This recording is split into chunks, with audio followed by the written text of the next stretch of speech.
छात्रों, आज हम पहला पाठ देखने वाले हैं, गुप्त धन।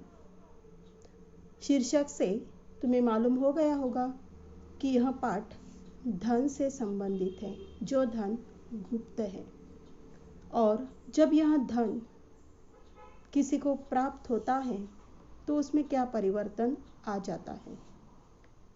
इस पाठ के लेखक हैं मुंशी प्रेमचंद, जिन्हें उपन्यास सम्राट कहा जाता है। आपने हिंदी साहित्य जगत को समृद्ध बनाया और लेखन के लिए अपना जीवन समर्पित किया। तो देखते हैं पाठ गुप्त धन। यहाँ जो दृश्य है वह ईंटों के पजावे का है। ईंटों का पजावा यानी जहाँ ईंट तैयार किए जाते हैं। ये बाबू हरिदास का ईंटों का पजावा है, जो शहर से मिला हुआ था, और आसपास के देहातों से यानी गांव से सैकड़ों स्त्री पुरुष लड़के हर रोज वहां काम के लिए आते थे। वे ईंटें सिर पर उठाकर ऊपर कतारों से सजाते थे, और वहां एक आदमी पजावे के पास पैसे लिए बैठा रहता था, और उनके हिसाब से, मतलब जिस प्रकार ये मजदूर काम करते थे उन्हें पैसे मिलते थे। इसलिए बहुत से मजदूर जो है बूते के बाहर जाकर काम करते थे, अपने क्षमता के बाहर जाकर काम करते थे। वे ज़्यादा से ज़्यादा पैसे कमाना चाहते थे। वहाँ वृद्ध और बालक, बूढ़े लोग और बालक भी काम करते थे, और जब ये लोग बोझ से अकड़े हुए दिखाई देते थे तो बहुत करुणाजनक वह दृश्य था, किसी को दया आती थी। इसमें सबसे करुण दशा एक छोटे लड़के की थी, जो सदैव अपनी अवस्था से, अपनी क्षमता से ज़्यादा ईंटें उठाता था, और सारा दिन, पूरा दिन वह बिना विश्रांति किए परिश्रम करता था और लगन से, धैर्य के साथ अपने काम में लगा रहता था।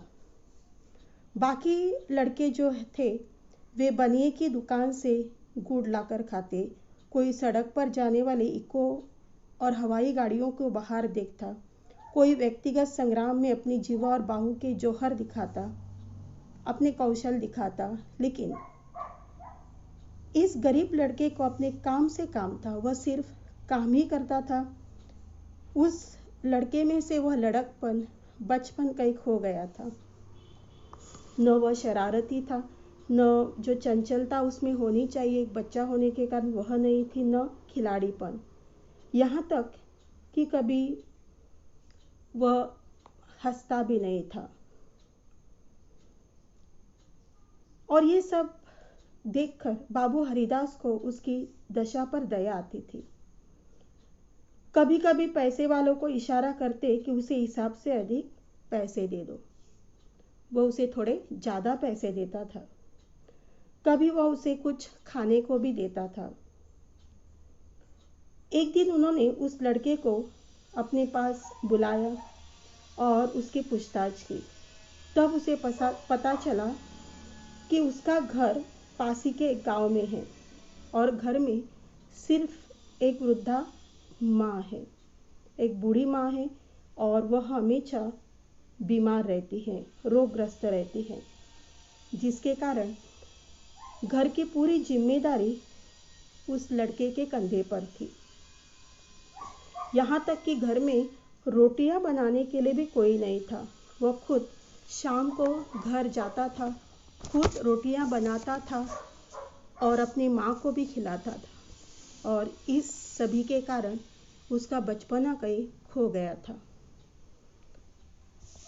उसने बताया कि किसी समय उसका कुल धन धान्य संपन्न था, यानी उसके घर में भी धन था, धान्य था, संपन्नता थी, लेन देन होता था, और उनका शक्कर का कारखाना चलता था।